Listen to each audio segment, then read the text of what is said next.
Danas je subota, 7. jun. Još malo pa otvaraju obilaznice, sad prvi put prošao biciklom kroz onaj tunel, fenomenalno.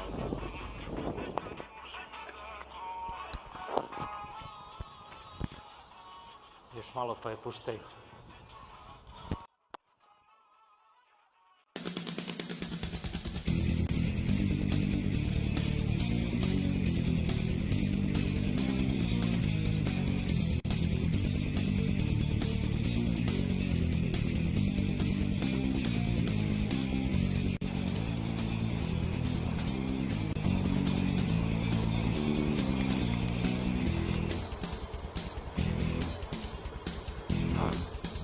Ovo ovdje je skretanje za Beli potok.